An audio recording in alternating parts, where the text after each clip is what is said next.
Bienvenue,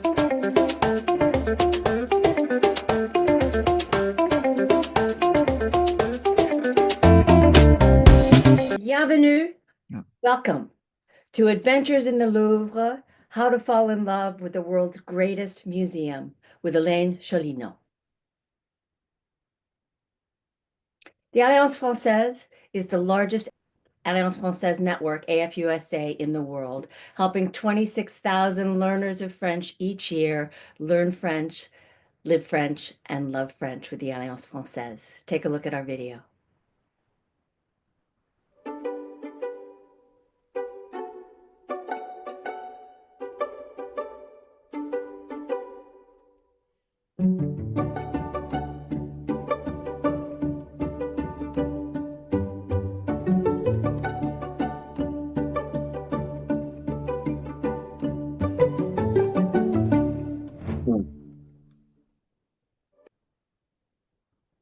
The Cultural Committee has some amazing national events coming up soon.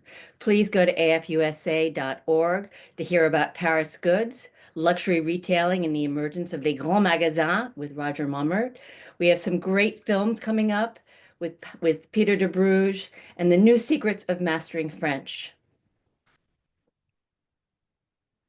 A few logistics and format before we start. Please stay on mute during the presentation, stay on speaker view, and please put your questions in the chat. If you have any technical issues, sign back in after a couple of minutes using the original Zoom link. This event is being recorded for our YouTube channel, and their total runtime is 1 hour. So I am absolutely honored to introduce Elaine Sciolino, the New York Times bestselling author of The Only Street in Paris, as well as The Scène, La Séduction, and Adventures in the Louvre. Elaine is a contributing writer and former Paris bureau chief for the New York Times. In 2010, Elaine was decorated Chevalier of the Legion of Honor, the highest honor of the French state, for her special contribution to the friendship between France and the United States. On April 1st, the day before the book went on sale, Vogue, Condé Nast Traveler, National Geographic, and NPR featured interviews with Elaine and excerpts from the book. Elaine also contributed a piece to the Wall Street Journal on Sunday. So Google those and take a look, and welcome, Elaine. Oh, it's so nice to be back with you after so long. So this book took a long time, and I'm delighted to hear that you've got a book coming out called New Secrets of Mastering French, because that's my next project, how to master French after all these years of living in France, because I still speak French with an impossibly Buffalonian accent. And I say bonjour, and they start speaking to me in English. So I'm yours for my next project. Shall I start? Yes, welcome. We're ready for it. Okay. Well, you're ready for me? Well, thank you so much to Renee, thanks to Melissa, who's in the background somewhere, and to all of the wonderful people from your world who all were very kind to me when I was learning French before I went to live in France the first time from Chicago and the Alliance Française in 1978. So now the Louvre. Well, I have a confession to make. The Louvre is an impossible museum. I mean, some New Yorkers complain that the Met is big and cold and unwieldy, but at least it was built as a place to show great art. The Louvre was not. So let's look at some images that I want to show our viewers and listeners to sort of get you awake and excited about Paris and the Louvre. Should I press my button, or are you going to do it if I say button? I'll press the button, Elaine. Okay. Just let me know. Yep. Okay, let's press the button. Okay, here you find the vestiges of the Louvre when it was a fortress, a 12th century fortress. This is a wonderful way to start your trip to the Louvre, and you can actually see how the builders in the 12th century left graffiti marks on the sides of the stone. But I'm also going to show you the next slide, which is which is another look at the fortress, because this is hidden away underneath the Cour Carrée. It's never been renovated, and I wonder what's going to happen to this wonderful chunk when the Louvre does its new Renaissance and remakes the whole basement under the Cour Carrée. So Fortress Louvre. Next, we've got Palace Louvre. So let's look at the next slide. After the Middle Ages and the Renaissance, the kings rebuilt the Louvre. This is the Louvre under Charles V in the 14th century to make it look like a pretty castle. So again, fortress to castle, and then finally it goes to museum. So let's look at the next slide. All right, while you're looking at your horror slide, which is why people hate going to the Louvre because it's so big, I just want to tell you a little bit of background that, all the books about the Louvre are either art history or travel books. And I'm not an art historian, I'm not a tour guide, but I am a former war correspondent and I know how to get into anywhere.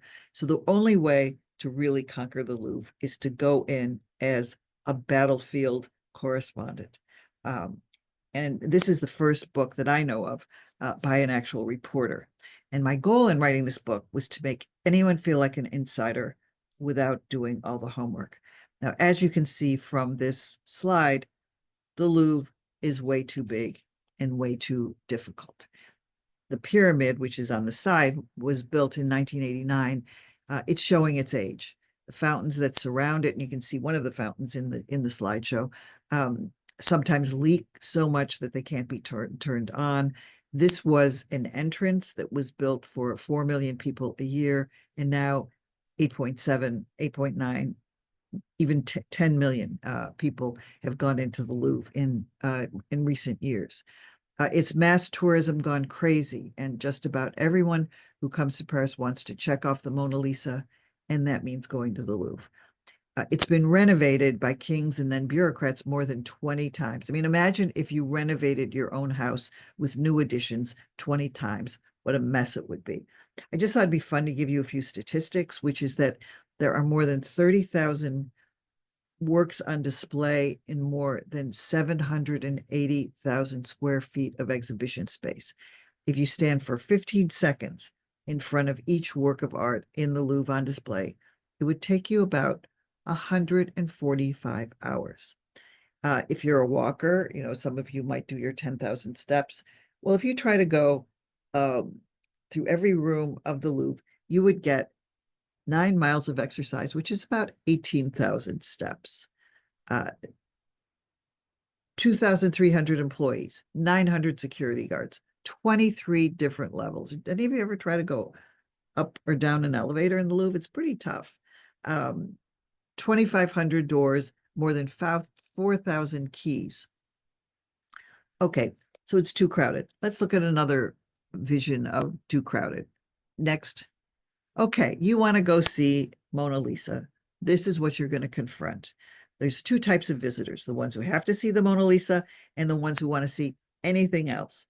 You decide what kind of a Louvre visitor you are. When I decided to do this book, I thought to myself, I've got to interview all of the weirdest people in the world because I'm going to have all the most bizarre questions. So for example, next slide. Let's do the next slide. I asked myself the question, how does the pyramid get clean? So I interviewed the window washers, and there you can see one of the window washers up on jerry-rigged with ropes, trying to clean the panels, the glass panels of the Louvre. Then another slide. I made friends with the firefighters. Do you know that the Louvre has dozens of firefighters, the same firefighters who saved Notre Dame, permanently stationed in the Louvre. They even have dormitories for them so they can sleep overnight. And I made friends with a wonderful guy named Capitaine AK, and he took me down into the bowels of the Louvre, and we went through all of the corridors in the basement. We even found a World War II era bomb shelter, and then we climbed all the way up to the roof of the Louvre. And just if we could see, isn't he gorgeous? He's like the model of the sapeur-pompier. Next slide. This is the view from up on top of the Louvre. I mean, isn't that sensational? I mean, how could I not have fun writing this book? I mean, I interviewed night security guards who believe in ghosts, the technician who kills the moths that attacks the tapestries. I mean, you go in the tapestry room. I don't know if any of you have had problems with moths, but I have I have Parisian moths or something else. They're breed into their own. You go into the tapestry room and you think, gosh, do the tapestries get eaten by moths? And actually they do. So there's like a whole team that knows how to deal with moths. Then I did something interesting. Can we go to the next slide? Next slide, next slide. I went into the pyramid, into the Tuileries, other side of the pyramid, because the Tuileries now belongs to the Louvre. So the Louvre has to take care of this extraordinary garden. And this is one of the more than 200 sculptures. It's a tree by Pennone, the Italian sculptor, one of the sculptures that's in the Tuileries. So who else did I interview? Restorers, architects, tour guides, tourists, of course. And if we can go to the next slide. Next slide. We will see one of the people I interviewed was a librarian whose job is to keep files on all of the paintings and dossiers on all of the paintings in the Louvre. Not surprisingly, the biggest file is the one for the Mona Lisa. So she actually showed me the hundreds, and I mean hundreds of letters that were written to the Mona Lisa, as if she's a real person. And you'll see right here, this one says, "My cher Lisa." So it basically turns this painting into a real person. I mean, people have written to her about their love lives. One person wrote in and said, the reason you have yellow skin doesn't have to do with the fact that there's varnish, but you're really suffering from, I know in real life you were suffering from jaundice. So it's kind of like an inside look at the psychology of the Mona Lisa. You could probably do a book on the letters to the Mona Lisa. But let me show you something else about secrets of the Mona Lisa in the Louvre that you're never going to see in an exhibit. So let's go to the next slide. Stored in the museum are 11,000 pieces of Mona Lisa kitsch. Monsieur Marga, when he was alive, he was an engineer, but on the side he had this obsession, which was to collect every single piece, object, towel, plate, bottle that he could having to do with the Mona Lisa. There are even Mona Lisa condoms, one size fits all. Since this is a PG-13 expose today, I do not have pictures of the condoms, but I have pictures of other things that I thought might be interesting for you. So let's look at the next slide. Mona Lisa watches. Let's look at the next slide. Mona Lisa porcelain a la Della Robbia. She pervades the Louvre. Her ghost pervades the Louvre. But along the way, I used to be an investigative reporter for the New York Times. I used to cover terrorism and Iran's nuclear program. So I thought to myself, I gotta find some people who really don't like the Mona Lisa. Who did I find? The director of the paintings department, Sebastian Allar. He really thinks the Mona Lisa gets too much attention. So I asked him one day, Sebastian, could you pick 5 people in paintings who you think are more beautiful than the Mona Lisa that maybe you like better? And so he showed me 5 paintings that he loved better. So I'm going to show you a few of them. Let's go to the next slide. Rembrandt's Bathsheba at her bath. King David has just seen her as she's bathing. He sends her a letter ordering her to come to him. She's holding the letter in her hand, but she's married to one of King David's soldiers. Does she betray her husband or does she disobey the king? And there she is with this extraordinary look of terror, longing, perhaps, fear, anticipation, as she has to decide what to do. The next slide. Vermeer's The Lace Maker. She's really hard to find. She's very small, and you have to go up to the top floor of the Richelieu wing, which is the least visited wing of the museum, to find her. And again, there's an intensity and an emotion in her face as she is working so meticulously on making her lace. Now, Sebastian Allar said to me, well, I want to put a man in this group of portraits that are more beautiful than the Mona Lisa. So this is who he chose. Let's go to the next slide. Titian's Man with a Glove. He is truly beautiful. And if you can believe it, he's in the same room as the Mona Lisa. And she's even looking sort of towards him. But nobody ever pays any attention to him, even though, according to Sebastian Allar, he's more beautiful. And some of you may know the name Dame Judi Dench, the British actress. And she was once asked on BBC if she were on a desert island, what object she would take with her. And she said, I would take the man with a glove. She said, I just like having him around. So this is the person that she would take to be her partner and her companion, and maybe even her protector in the on her desert island. Well, I would take a different person on a desert island, and I'm going to show you who he is. So let's go to the next slide. This is Antonella Damascena's Il Condottiere. Condottiere is either he could be a mercenary, he could be a warrior. This painting has been restored, and it's hard to see on a slide, but if you ever go to the Louvre, go and find him. He's in the room just outside of the Mona Lisa. And he's a Sicilian man with a square jaw and circles under his eyes. And if you look carefully, you can see a scar above his upper lip. And I just want to read you what I've written about him. His eyes stare through you with the hard look of the Sicilian South that some of my ancestors had.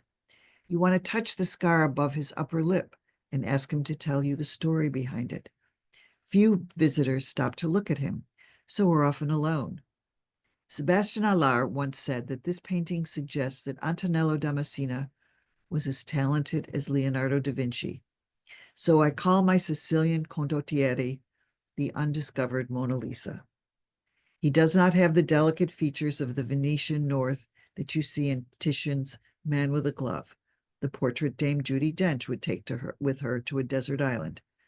Titian's young man is more refined than my condottiere and seems like a kinder companion. But if I had to choose, I'd choose him to keep me company. Okay, so moving from him, let me share with you a few of my favorite stories and discoveries. The Victory of Samothrace, or Nike. 2,200 years old, 9 feet tall, almost 30 tons in weight, and probably the most famous ancient Greek sculpture in the world. Her restoration was done in 2013, and the Greek sculptor guy named Ludovic Logier had to oversee a 10-month cleaning and restoration. And he found all of these small pieces of her in storage drawers. I mean, imagine opening up all these storage drawers and seeing these pieces of the Victory of Samothrace that should have been stuck to her body. But there was one piece that haunted him and kept him up at night, and it was a marble feather. So if I can just read you a little bit from my book, I wrote, one day when he was high up upon the scaffolding, studying the arc of the left wing, he felt a small space on its edge, invisible to the naked eye, but smooth to the touch. I thought of the feathers I had in storage, he said. I remember that one was smooth at the back and had the same shape. He rushed down the scaffolding to his storage drawers. He found a large feather and climbed back up the scaffolding with it. It's like a Lego. It works. It changed the shape of the silhouette. And now there is a feather that sticks out, and you can see it out of the left wing. And I think they should name it the Logier feather. Okay, let's go from this goddess to another goddess. Venus, Venus de Milo. Everybody looks at her from the front. Isn't this this what we always see? But just look at her from behind. I mean, isn't she more seductive? So next time you're in the Louvre, take the time to walk all the way around her to the back and discover a different Venus. I discovered in the Louvre, you can choose just about any subject and find it there. Yeah, I mean, people ask me, what do you do to entertain your kids in the Louvre? And I said, the best way to visit the Louvre with your kids is to bribe them, go on a treasure hunt with them. I mean, who knew that there are a zillion animals in the Louvre in works of art? There are even animal mummies. So maybe you choose cats and dogs. You'd pay your kid $1 or €1 for every cat or dog they find, and it's a worthwhile investment. They will keep quiet. Or if you have a fashionista teenager who's a little bit not thrilled spending vacation in the Louvre, this is what you go looking for. Next slide. Shoes. You can find every kind of shoe in the Louvre. And I picked these two shoes because I thought they were so modern. Aren't they absolutely fabulous? They're century-old shoes. Next slide. Okay, you're a foodie or you're hungry, so go look for food in the works of art in the Louvre. There's lots of bowls and beakers. This happens to be a slide by Chardin, the 18th century master of still lives. And one day I really wanted to learn a lot about food in the Louvre. So I asked Guy Savoy, who some people consider the best chef in the world, to examine works of art relating to food with Sebastian Allard, my favorite person, the director of paintings. And the two of them together looked at this painting of the brioche, because those of you who've ever, if you have the money to go to a Guy Savoy restaurant, you will know that his signature dish is a truffle soup with a very beautiful buttered brioche next to it that you're supposed to dip into the artichoke truffle soup. So Guy Savoy takes one look at this painting and he says, but the brioche is burnt. And Sebastian Allard was horrified because Chardin is supposed to be the master of order and decor and still life. And here he's got incredible disorder with the burnt brioche. Okay, you're a history buff. Let's see what you can find. Next slide, please. This is a painting by Géricault. But did you know that this is a painting that does not belong to the Louvre? The Louvre is the guardian of paintings and works of art that were stolen during World War II, mostly from Jewish families, and are still orphaned. They have not found their rightful owners, and they're hung in the Louvre with very little information, so that if you go by the Géricault paintings, you have to look really hard at the letters that will tell you, inform you that this is a work of art that belongs to someone else, but not the Louvre. Next slide.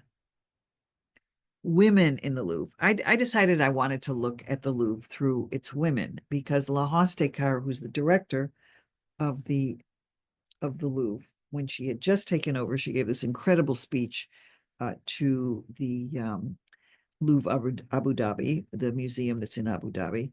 And she said, only 25 women out of some 3,600 painters, that's 25 out of 3,600 painters, are by women artists. And she asked the question, how can museums claim universalism when entire sections of society are not represented in their collections or publics? And I picked this painting because you go into the Louvre and you are assaulted by works that show women as victims. And if you can believe it, there is a book that was put out by the Louvre called Love in the Louvre, and this is on the cover. And you take a really good look at this painting and you tell me if this is love or if this is violence against a woman. It's by Fragonard. It's called The Bolt. It's a very small painting, but it's one of the most important paintings by Fragonard in the Louvre. But if you look hard enough, you will find some power women in the Louvre. So I went looking for power women one day, and this is one of the ones who I found. Let's look at the next slide. Okay, this could be Ishtar. I mean, just look at this. You don't want to play around with her, do you? She's small, and she's in the Ancient Mesopotamia collection. And I just want to read you a little bit about my power woman in the Louvre. She's a 9.5-inch alabaster statuette of a naked woman who may be Ishtar, the great goddess from ancient Sumer and the most important female deity of the time. Heavy gold earrings hang down to her shoulders. A thick choker rings her neck. A horned headdress characteristic of a goddess sits on her head. Her ruby eyes are shining and ringed in black. She was a goddess of contradictions, order and chaos, sex and death, beauty, power, justice. She represented both sexual love and fertility, but she was also a goddess of war. Terrifying on the battlefield and unafraid of vengeance, an ancient wonder woman who prefigured the Amazons. Sex, power, and identity all in one statuette. Ishtar is a sculpture in the Louvre I would take with me in a bag on my shoulder if I could take just one. So there she is. So you've got the contrast between woman as victim and woman as Wonder Woman. Let's look at another surprising discovery. Who thinks that this whole debate about transgender and gender fluidity is modern? Here is a hermaphrodite from Mesopotamia. She's just a tiny little statuette, but she underscores that this subject of fluidity, mixture, complexity of gender goes back a long, long time. Next slide, please. So you're a traveler. You've come to the Louvre, but you want to imagine other places that are close to you now, like this incredible colored brick frieze from Iran. It's bearded archers with bows on their backs from the ancient Persian city of Susa in southwestern Iran. I went to Iran. I started going to Iran in 1979 with when Ayatollah Khomeini decided to fly back to Iran from Paris and make his revolution after the Shah had fled. I was one of the 140 journalists who flew back on the plane with him. We didn't know we were his first hostages. We didn't know that there was a plan to shoot down the plane by the Iranian Air Force, and even the Americans knew about this plan, Jimmy Carter and Zvi Brzezinski. And I was young and foolish and single, and so I went on this ride. And years later, I discovered the friezes of Susa. And for a while, the New York Times, where I worked for many, many years, did wonderful tours around the world, including tours, 2-week tours to Iran. And I got to go on some of these tours as a sort of lecturer, a storyteller. I wasn't the tour guide, but I was there to amuse the group.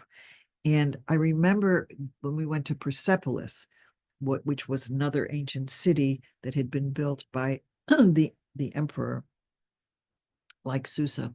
The tour guide used to tell us that if we really wanted to see the beauty of ancient Persia, we should go to the Louvre. And it really struck me when I went to see these works of art, because I realized you can see Iran without ever going to Iran. And these friezes were so important that, if you can believe it, in the gift shop in Persepolis, with all the, the hammered brass and, little gewgaws with embroidered whatever and beading and blah, blah, blah. There are postcards of the works of art that are in the Louvre. So they're still part of the Persian identity and still the knowledge that some of the most important works from ancient Persia sit in the Louvre.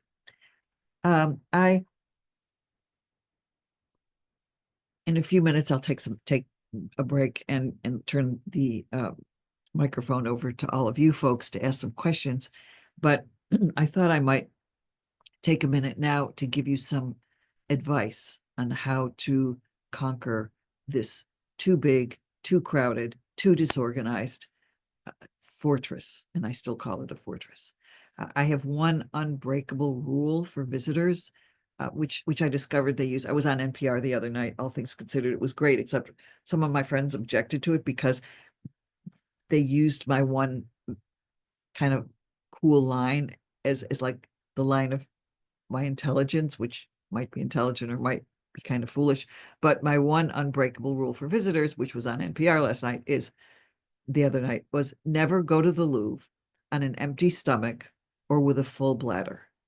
You know, you're staying in some Airbnb in Montmartre and you say to your family members or your friends or whoever you're with, let's just go walk to the Louvre and, we'll grab something to eat inside the Louvre and go to the toilet there, blah, blah, blah. No, that is not a good idea. You won't find anything good to eat inside the Louvre, and you could wait in line 15 minutes to get to a toilet, especially if you need the ladies' room. So in my book, I give you this name of this little cafe that's near the Louvre that I love because it still has the feeling of old Paris. It's near the Conseil d'État. It's near the Comédie Française. So you still have French people that come there. It's the kind of place that you can go by yourself as a single woman and sit down and order a glass of champagne and look around, and maybe something will happen. And you haven't even gone to the Louvre yet. Also, they've got a toilet in the basement. So that's all in the book. But again, I'm not going to be a tour guide, so I'm not going to give you all of that how-to kind of stuff today. But there is another piece of advice I would like to give all of you, which is that I think it's important to choose your Louvre identity. You have to think about what kind of Louvre person are you? Are you a marathoner who has to see everything? I mean, I actually interviewed two people who went to see every single work of art in the Louvre. It took both of them over a year. Are you a sprinter? Do you have to just go and see the three superstars, Mona Lisa, Victoria Samothrace, and Venus in a half an hour? You can do it. Are you a minimalist like Orhan Pamuk? He would go to the Louvre and just look at one work of art. So you decide what kind of a visitor you are. I'm a flaneur. Those of you who've mastered French will know what the flaneur is and all the background of the word and all the rest. But basically, I'm one of those people that gets lost all the time. My children call me one-way mommy. They've called me that for years. I always get lost, but it's the best way to see the Louvre because you get lost and you find something magical that just carries you away. So do I have a few minutes to just read a little bit, or do we have to go to questions now? Do I have a couple more You minutes? have a couple of minutes, definitely, Elaine. Yeah. Okay. I just want to read a little bit from the end of my book, if you don't mind. Okay. So over time, I have learned that the Louvre is a world in which we can all find something in ourselves, of our lives, our thoughts, our action. I have learned that each of us responds to a work of art in different ways, depending on our own history and our own preconceptions. The Louvre was created as a people's museum open to the citizens of the world. Everyone has the right to enter and to have an opinion. You don't have to be an expert. Its works of art have taken me around the world and have shown me how history was made, how kings ruled, how lives were lived, how wars were fought, how myths were told. When I think of my Louvre, I think of the view from a window on a landing of Ayampé's long escalator in the Richelieu wing on certain summer afternoons, when the sun bores through the angled glass of the pyramid and projects dapples of light onto the facade of the wing on the other side. I think of the quiet room in the floor wing where I can hold in my hands unframed original engravings and drawings and pastels and watercolors by the world's most famous artists. I think of the curators in every department of the Louvre who claim to have their own Mona Lisa masterpieces with mysteries as deep as her smile. And on that note, I'd like to pull up another slide. And I hope it's the right one. Let's see. Let's pull up the last one of this one. Yes. Audrey Hepburn in funny face. There she is in her Givenchy strapless dress running down the Daru staircase. And then the next one, there I am, all alone on the Daru staircase, doing my best imitation of Audrey Hepburn, but without the long gloves and the strapless Givenchy gown and diamond necklace. I began my presentation by telling you I approached the Louvre as a lifelong journalist. I ended my book this way. As a journalist, I have learned how to talk to anyone about anything, from farmers and factory workers to presidents and kings. As a visitor to the Louvre, I also had to communicate with works of art. That meant seeing, really seeing. I learned this habit from my mother, and this is why I've dedicated the book to her memory. She was a stay-at-home mom who took me and our siblings to our art museum in Buffalo and taught us to sit and see the paintings around us. Later in life, she painted, not brilliantly, but good enough. At a eulogy at her funeral, my younger daughter, Gabriella, told a story. One time when we were painting together, Grandma told me there was blue in the bushes. I had no idea what she was talking about. But then I learned that there is more to art than what you see at first glance. And to capture an image, you must look at it hard and interpret it in various ways. This is how Grandma treated life.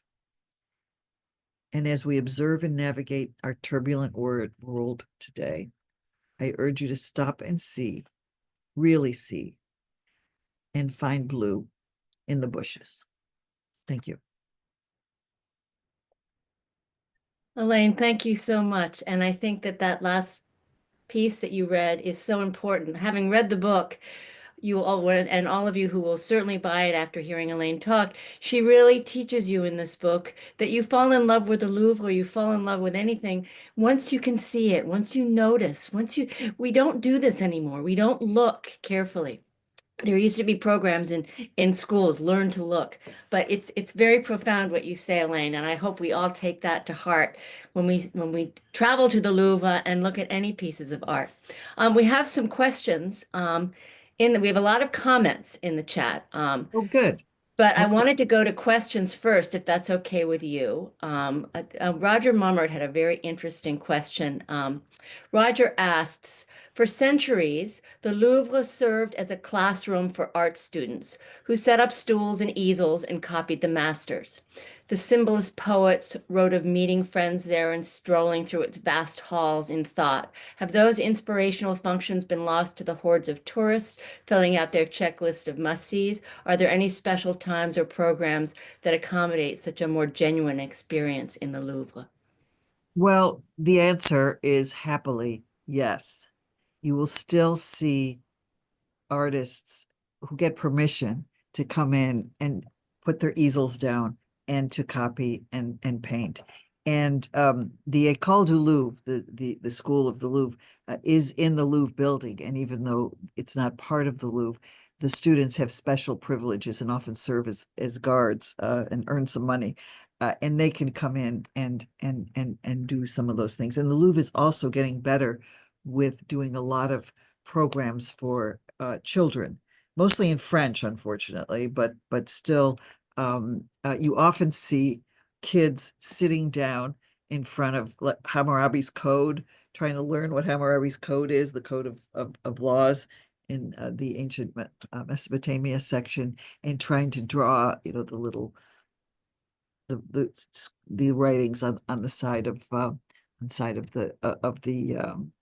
the stele that's there. So happily, yes. And it especially student groups come in on Tuesdays when the Louvre is closed, so they have special privileges. Thank you.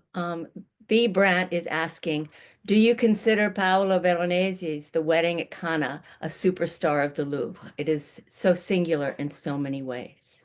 I consider it a great superstar, and I mean, I'm of Italian descent, and I'm unfortunately of 100. Well, fortunately, I'm of 100% Sicilian descent, and the Venetians never considered us part of the same universe. But so I can't claim it for my own. But yes, it is a superstar. And when the Mona Lisa eventually gets moved out of that room, because she sits just opposite the Wedding at Cana, which is the largest painting. Where our recording stopped. It will get our own. It will get to be shown as a masterpiece again. Thank you. Catherine Marquette is asking, does the topic of repatriation come up in your book? Yes, it does. I decide it comes up in strange ways, and this is not a book about repatriation, but I raise it in different ways. I mean, like one day I came in as I said, I came in as a journalist. One day I'm wandering through Greek antiquities and I see this frieze, and it's part of the Parthenon marbles. And I'm thinking, wait a second, I thought the Parthenon marbles were in London at the British Museum and Lord Elgin and all that stuff. Who knew that the Louvre has a piece of the Parthenon marbles? So I raised the question about it's the provenance. How did the Louvre get this frieze, and where does it belong? This is not an official Louvre book, by the way. So yes, it does come up, but it comes. Oh, I'm sorry. Go Go ahead. ahead. Go ahead. No, go ahead. You're going to ask me something. So there were another question, a technical question, which is an important one, I think. Loved your metaphor about going into battle. This is from Christine Charette. Do you have advice for how best to enter the Louvre? Which door or entrance for those of us without Okay, membership? this is a really important question. Thank you so much for this question, because it's one of this is like my obsession. Right now, soon the Louvre is going to raise prices. It's probably going to cost 30 euros to get into the Louvre, right? And when they in several years, when they rebuild the museum and they have a separate entrance and space for the Mona Lisa, you're going to have to buy a double ticket. We don't know how much it's going to cost. Right now, a single person can buy the magic card to the Louvre for 80 euros. And if you're a couple, you can buy it for 120 euros. You can become a member of the Société des Amis du Louvre, not the American Friends of the Louvre. That's a completely separate organization. I don't know, costs a gazillion dollars to become a member. But the French Society of the Friends of the Louvre offers a card that lets you in with no wait and never having to book in advance.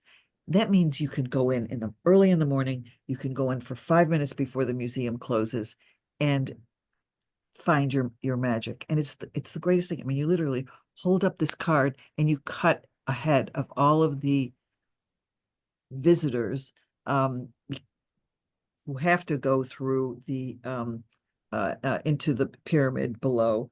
But you have a special entrance. It's the group entrance, and it's the special visitors entrance, and it's a little bit better than the main entrance on the outside of the pyramid. But if you've got that card, you cut to the front of that line. So I recommend it. Plus, you teach, you want everybody to master French. You get copies of the Grand Galerie, which comes out a few times a year, which is this absolutely beautiful magazine on the Louvre, and it's in good, clear narrative French without any imperfect subjunctive, so normal people can read it and discover the Louvre. Sounds like you just gave everyone in this group an incredible inside tip. Well, it's because think about it. Say you're going to go to Paris for 2 weeks and you really want to master the Louvre. You have this, and you stay in a hotel not too far from the Louvre, and you got this card. You can go in every day. Like you go in and just go look at one piece of work one day, just for fun. It's fabulous. I love it. I mean, I'm sometimes passing by the Louvre and I got my card and I just say, oh, I think I'll just pop in. It takes no time at all to get in. Oh, we've all written it down. So we have a couple of wonderful comments about really wonderful presentation. Can't wait to read your latest book. Wait, here's another new one coming up. Those are from my cousins and my Okay. didn't tell you that I packed the room. Okay. So I wanted to ask you what, and I've read the book and I had a one question that one issue that you bring up that I had no idea about is that the Louvre's mandate is very specific. And I'm wondering if you can speak to that because it appears that the mandate says that and you say in the book, is to focus on Western art and ancient civilizations, and the old, up until the mid 19th century. I wonder if most people are aware of the sort of I would bet I don't I've never seen a poll, but I would bet that most visitors to the Louvre do not know that the cutoff date for the works of art in the Louvre, the cutoff date is 1848. Now there's a few extra works, like I found some impressionist art that came later because it was an endowed group of works of art and they all had to stay together. But it's really weird. You go into the Islam collection and suddenly everything ends in 1848, which is really weird. So it's certainly an incomplete museum. It is not at all an encyclopedic museum. It doesn't have prehistory and it doesn't have anything after 1848. Well, thank you for clarifying that. So there's a question from Randy. I'm not sure quite what he means. Why are there some statues without heads, and how is that symbolic? I mean, I never thought of it. I, I don't know, but I mean, a lot of people think that the Victory of Samothrace is much more beautiful without her head. It's kind of like, when I used to, if you can believe it, when I started out as a foreign correspondent in Paris, I started covering fashion, and they always told you that the human body is more beautiful if it's not completely nude. So maybe it's the incompleteness and the lack of perfection that makes it extraordinarily beautiful. But I think that's a good question for me to ask one of the sculpture experts at the Louvre. So thank you for the question, which I really don't know, except that I'm seeing a note from Polly Lyman, one of my friends who's on. Thank you, Polly, for saving me. They started out with their heads, but the heads were lost. I mean, that's obvious. yeah.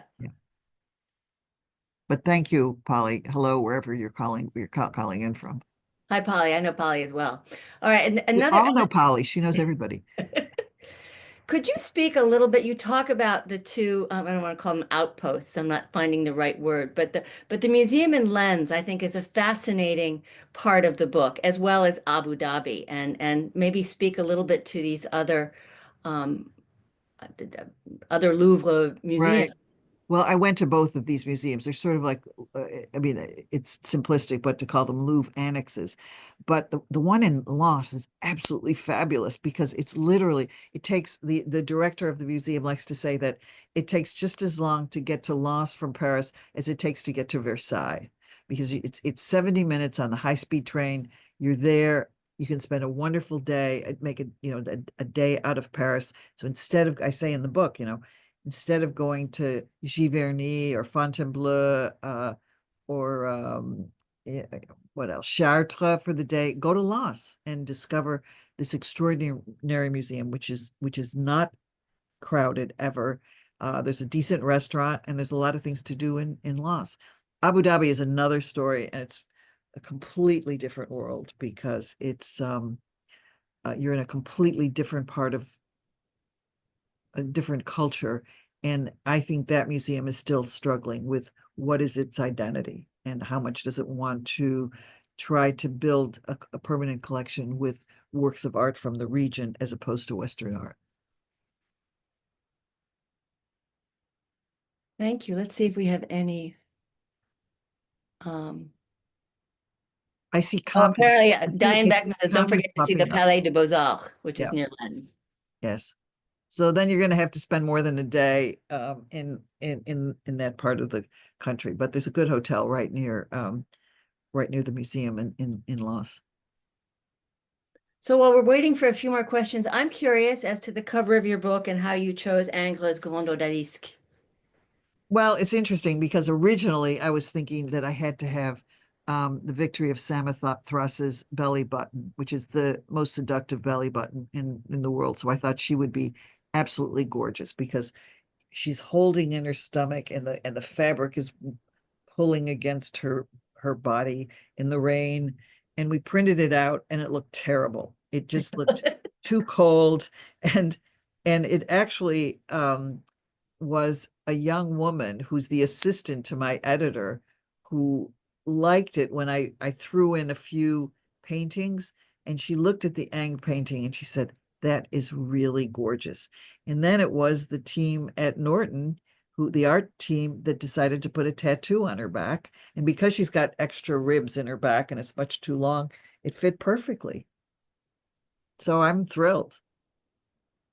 No, it's beautiful. I think cutting her off there is more beautiful than the actual painting. I probably shouldn't say that because there's probably some Anglo art historian listening to us right now. But I think that, focusing on part of her, it works very well. Thank you. So another question that just came in. Hang on a second. Hang on. They're all popping up suddenly. There was one really good one here. How many works does the Louvre have that are not on display? And does inventory rotate so they can be seen by the light of day? The Louvre probably has close to 500,000 works of art, and 30,000 of them are on display. And they built a whole conservation storage unit near the museum in Loss, and the curators all hate it because they have to go so far if they want to access something. I don't think that the Louvre rotates as many works of art as it should. And frankly, it's a museum that holds on to everything. It's against the French law to sell any work of art in the Louvre. You know how American museums are starting to sell works of art to earn money to buy a new work, a more modern work of art or fix the roof or whatever. The Louvre cannot do that. So it collects. And there's a lot of stuff that never is seen and hasn't been seen for years and years. Thank you.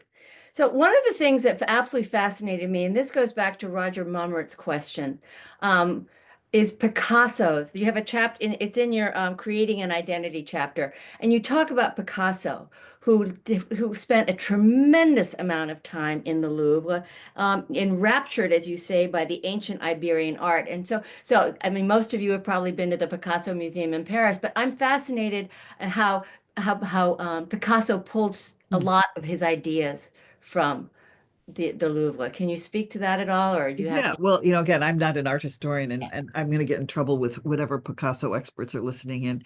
But he sometimes he was obsessed by the Louvre, and he would go day after day after day just looking and basically stealing ideas from, particularly from the ancient Greek works. The wonderful faces with no. If you look at some of the old heads, the Greek heads, you will see that they look very much like Picasso. And I was stunned. The Louvre Lens Museum at one point had a whole show about Picasso. He also collected postcards. He used to buy postcards from the Louvre. He even had a postcard of the Mona Lisa. So he was even he was obsessed by the Mona Lisa. Oh, and I tried to look up whether he ever whether he fell in love with the Louvre.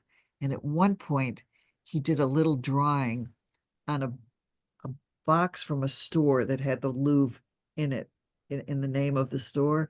So he somehow thought he might be in the Louvre one day. It was really kind of odd, but It's very exciting. interesting, and you focus on it in that chapter. So the last question, as the book comes to a close, and as our time together comes to a close, you talk a lot about the Cour Carrée, which I found to be a wonderful description of a very special place in the Louvre that maybe many of us have not experienced. So it has a great history, and it brought peace, I think, to you in many ways as well. Well, the Cour Carrée is often overlooked because it's on, the geography of the Louvre is really weird. So you've got the pyramid on one side, and then you've got the Louvre, and the Cour Carrée is on the other side. And the Cour Carrée is going to be transformed when the Louvre does its renovation. But it's kind of like one of the perfect, unspoiled places in Paris to just go and reflect and think. And during the day, there's a lot of people there, but if you go there right before the Louvre is ready to close, or the Cour Carrée is ready to close, because it closes when it gets dark, and just sit there and contemplate life. There's just something magical about it. And this really is a moment in our lives where we need beauty and art, and Paris and the Cour Carrée to kind of distract us from the noise of the outside world and so many things that are beyond our control. So it's one of my favorite places in Paris. Well, I think we're coming to an end, but I hope that I think Melissa will show the slide where we can all buy Elaine's book. And I think, Elaine, you had an idea for some book plates or a little Oh, good. surprise for some of our viewers. Wait, well, I have to tell you, okay, since you asked, I'm sorry, I hope I'm not jumping the gun because we talked about it. the other God, day. I don't know if I brought any with me. Good grief. Hold on. Let me see if I have any with me. Shoot. I have, if any of you know my last two books, there is a illustrated map of the Louvre that of the subject of my book, the Rue des Martyrs, the Seine, and now the Louvre. And I learned from my father, who had a little Italian food store in Niagara Falls, that you always have to give something back. Somebody buys a quarter pound of salami, so you give them a little bocce to make them feel good. And I cannot find the book plate, but I do have the book plate. But I do have the illustrated map, that if anybody really wants the illustrated map and you buy the book, send me a receipt to my email, which is elaine.sciolino@gmail.com, and I'll send you one of these illustrated maps. But I have to show you what I also did. I also did signed book plates, like a picture frame. So this is the coolest thing. So if anybody really loves a signed book, you can write to Renee or to me, and we will, you stick on book plate. I sign it, and then I'll send it to you, and then you can stick it onto your book. So, we have to have some fun. We have to have the partage, and that's what this book is all about. It's about having fun. Well, thank you so much. We're honored to have had you here to tell us about the book. How do people find out about your book tour? You're going to be in a number of locations. Is there an easy way? It's on my website. Okay, it's on your my website. website, and it also, I'm a horrible, I shouldn't confess this, but I'm a horrible Instagrammer. I think it's somewhere on Instagram, but it certainly is on my book on my website. And I'm doing, I think altogether 36 events in 8 weeks, and I'm just going to have a blast and just have fun. And from tomorrow morning, I go to Washington and I do politics and prose on Saturday. And then from there, I go to the Berkshires and Boston and Connecticut and all sorts of fun places. Yeah. So Well, thank you so much. Everybody come. Let's have some fun. And everybody buy the book. I read it's an extraordinary book, and it will teach us all really to learn how to look, learn how to love art. And that's thanks to you, Elaine. So thank you so much. And I'll be seeing you Everyone for again coming. somewhere else. Yeah. Exactly. All right, bye everyone. Bye. Thank you. Thank you.